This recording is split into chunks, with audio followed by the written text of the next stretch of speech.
Catus, Maximus here. This time, another, well,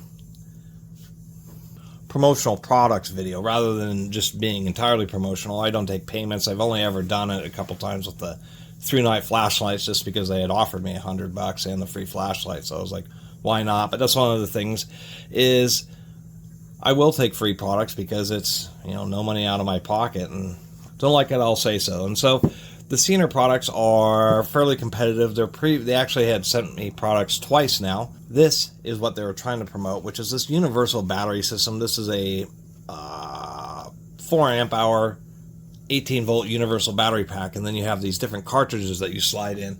It's limited to being charged by USB-C. I thought it was okay, but part of the reason I took it is because they also sent me one of their 8 amp hour batteries, which actually uses lithium cells, like in this case DeWalt compatible 5 amp hour batteries and their fast charger.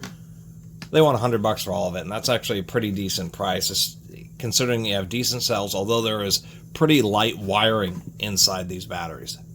It could be just a little bit thicker. And that was especially true with this 8 amp hour. I like the big capacity for what they're offering it for. And I'm just noticing now they have these built-in lights. They aren't particularly bright, and as you can see, it's not aligned properly in the window. These also have lights, interestingly enough, and what I thought was hilarious is these all are also not properly aligned, but they're not properly aligned towards the top of the battery. These are improperly aligned towards the bottom of the battery.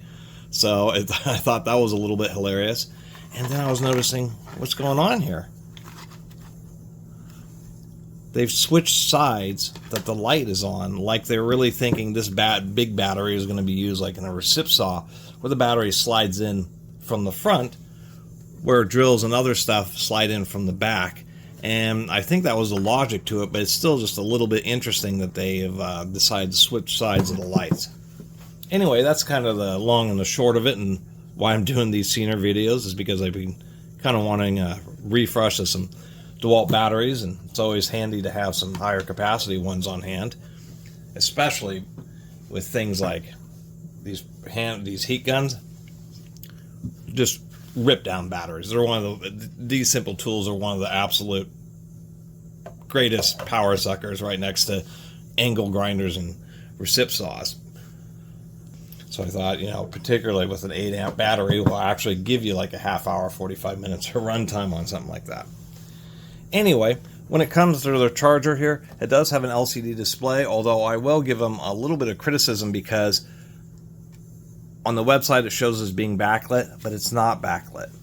I also thought, it was kind of interesting that it has USB A and C out, and it has like a little red light, which you can barely see in there. It's not properly aligned because there's a circuit board, and they just have 2 LEDs side by side, and they have a tiny little hole, so you can barely see it, but it does change the blue when it's detecting that it's putting out current, and then back to red when the current is dropped really low. It's kind of indicating for that it's finished charging. What I thought was interesting, the USB-A is just a standard old 5-volt 2.4 amp. It's not a Qualcomm quick charge like 18-watt compatible. I thought that was kind of disappointing. But the USB-C goes all the way up to 20 volts, 5 amps. And I thought, well, one, it's odd, but they would have to have a separate, a little bit more expensive controller chip to support the Qualcomm quick charge. So they just wanted one expensive controller chip, so they just put that with the USB-C power delivery. And I was realizing that part of that was to make their charger compatible, or have the ability for them to charge their universal batteries. So that's I think the real incentive for them to have had 100-watt output USB-C. But nonetheless, it's kind of handy. And we'll do a little look inside here in a second. The charger I have more comments on than anything. Decent little batteries, nice, just a green 3-bar, kind of like the regular DeWalt batteries, so normal DeWalt batteries. And yes, it sure does. This is a very old one. And this is something you can see here, is it kind of does a pulse charge, or it does do a pulse charge, which I think is a little bit interesting. See, it drops down, and I think the reason they do that is it helps manage heat. Rather than relying entirely on the temperature thermistors, they just do a pulse charge where it hits it for 6 amps for a while, drops it back down, and then hits it for 6 amps and does that repetitively. I don't know if that is better for batteries overall, but I think it's reducing the continuous duty cycle and big numbers for the volts and amps, but I thought it would have been much better if they had the battery bar and percentage was the big numbers, because that's what's more important. Is secondly, if they already have that display and this is such a powerful 100-watt USB-C power delivery port, there should have been a separate little set of numbers so you can monitor the power output of that USB-C. There's this criticism. Some kind of loose things in there. Unless you walk up to it, you can't really tell if it's done charging. Like, why on earth isn't there just some kind of light, at least a red LED that turns on when it's charging and it turns off when it's not? That way you at least have some idea that it's done working.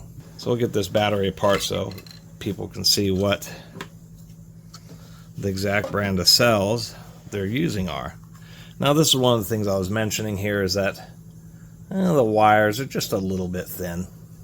It's also extra special that they decided to be so cheap that they use black wires for both the positive and the negative. I really like that feature. And if we look real close there, that little nub, that's the temperature sensor. It's not embedded into the battery cells, it's just kind of floating up there on that board. And those are the criticisms that I had about the other Ceenr batteries. You can use decent cells, but if you're cutting all these corners to try to... God, everybody's so terrified of pulling out the batteries, and it's not high enough a voltage if you're not touching both ends. But we will hold it like this and see if we can't add down. Whoop, don't want to touch those terminals, that is true.